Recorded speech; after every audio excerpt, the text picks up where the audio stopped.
Hey there, what's going on, you guys? We're going to be opening the DJI Osmo Nano. We're going to be unboxing it and I'll give you guys my quick thoughts on it. So just to get things started, this is the Osmo Nano in the standard bundle. It is the 128 gigabyte variant. So the base is 64 gigs. This is 128. This is a step up. It's a difference of 30 bucks. The regular 64 gig, the base kit is $299 US. This guy is 30 bucks more at $329. So $330 US plus tax. Not too far off from the essential kit of the new DJI Osmo Action 6, which I believe is like 360, 370 brand new. So not that big of a difference, but you really have to kind of choose your form factor and how you want to be able to implement the action camera. I chose this one because I'm a big fan of being able to use the kind of chest pendants, have it magnetize on it, use the hat clips. I like all that stuff. I've used the Insta360 Go series for a while. I've also used the new Go Ultra, but I specifically wanted to get my hands on this because DJI seems to have a clear step up advantage in terms of image quality. Also, they have D-Log M, which is a proven log profile. Also, they didn't pull any punches with the actual camera itself. It has the same 1/1.3 inch image sensor that you have in the DJI Osmo Action 5 Pro, which is also the same as the Action 4, but they keep reiterating newer, refined versions of the sensors. But yeah, it can shoot up to 4K 120 in the dedicated high-res mode. It says up to 4K 60 right here, but I double-checked. It is 4K 120 on the dedicated high-res mode and up to 1080-240, not high-res mode, high frame rate mode, sorry. So 4K 120 or 1080-240 in HFR mode, and then you have standard up to 4K 60 with the full amount of dynamic range, and then of course all that good stuff, D-Log M, Rocksteady 3.0, all that really good stuff. So same image quality pretty much as the Osmo Action 5 Pro, which is, it's a tall order, like it's a high bar, you know. Another really cool thing is this has a hybrid storage approach. It has 128 gigs onboard storage, but it also has a slot where you can put in a micro SD card slot for additional expandable memory. So that's awesome in two different ways. I am expecting there to be a firmware update pretty much readily available as soon as I unbox this. I know it's supposed to enhance the continuity of being able to live preview the footage you are shooting with the Vision Dock, but I won't get too deep into that. 200-minute extended battery life and fast charging, live view with remote control and swift content transfer, Osmo audio for direct microphone connection. That's another really solid portion of this. I do have the DJI Mic 2 system. I'm actually recording on the other unit itself, but you don't need to use the transmitter unit. You can just connect from the transmitter directly to the Osmo Nano. So it's just a one connection point, really seamless approach. You get really great audio. That's another really strong point of this. And it says it's up to 10 meters of waterproof. So inside the box you have the camera, the Vision Dock, a protective case for the camera module, magnetic hat clip, magnetic lanyard, a dual direction magnetic ball joint, USB-C cable, and documentation. All right, let's do it.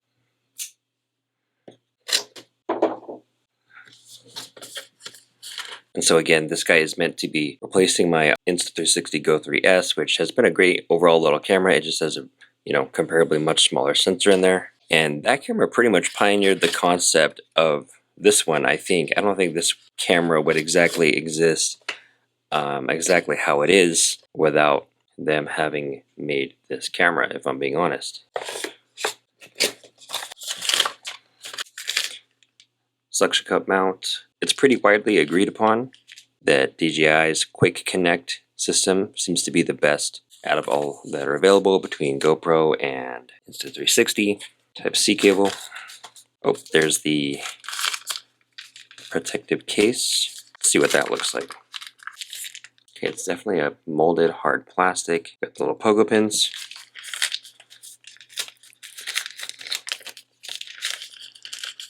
And then here is the adjustable hat clip. Nice. Okay, and then here's the actual camera system itself. Do not use the multifunctional Vision Dock underwater.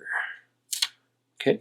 Tighten the lens protective cover before taking in water. Okay, so it comes with a protective cover already on it. So I'm assuming just turn it clockwise and it's already snug on there. So, okay. So let's go ahead and just click these on the side. Nice. Yeah, still very small and compact. You can see it says Nano on the back of it. And then here is the magnetic pendant or necklace. Nice. Okay. So let's take this off, put this on real quick. Nice and strong. You can put it on either landscape or vertical. That's awesome. Oh, that's really cool. It looks like you can also put the hat clip on as well, so you can adjust the angle of it. So you can see hat clip, angle adjustment. Oh yeah, that is super cool. That's some good thinking right there. Oh, that hurt. This magnet is so strong, I just pinched my finger. Yeah, I'm really liking this quick release system. See, that is really nice. You can just go ahead and attach it flat onto the pendant, or you can attach the hat clip and have an articulating angle like so. That's pretty dang smart. Let's take that off. And then real quick, let's see if we can just kind of toss this guy in the protective case. It should just slide in. Yep, sure enough. Probably don't need to keep it in the case 24/7. Slides out easy enough. Yeah, easy to hold. And it looks like you just have one button on the vision dock and one button on the camera itself. As far as I could tell, I don't see any additional ones. Well, let's just press that and hold it. Wow, okay, that's beautiful OLED screen. You can definitely tell it's OLED just by how bright and vibrant it is. Quick connection via magnetic attachment. Press and hold quick release button on camera. Camera button, press and hold to power on and off. Yeah, so you just press and hold it to turn it on and off. So the record button doubles as the power button. Press once to take photos or record. Touchscreen operation. Tap or swipe screen to operate. Covers. Open cover at bottom of multifunctional vision dock. Okay. UHS EU3 micro SD card recommended. Swipe left or right to change shooting modes. Okay, so we have photo, video, slow motion, time lapse. Okay, so you just have the 4, but that's kind of perfect. I mean, things don't always need to be super polluted and complicated. Swipe up from the edge to set shooting parameters. Okay, swipe down from the edge to enter control center. Nice. Tap to adjust image and audio parameters. Tap to check battery level. When camera is powered on, indicator briefly blinks yellow if battery level is below 20%. I like how it's got the percentage too, so you can see it's at 86%, and there's a top one for the camera itself and 39% for the vision dock. Oh, nice. So you tap on it, it gives you an even larger viewpoint on it. Really nice. Tap to set stabilization mode and field of view. Okay, that's not too bad of a crop at all. And for horizon balancing, oh yeah, that comes as high up to as 4K 60. 4K 120, you're not going to get horizon balancing. D-warp, wide, ultra wide.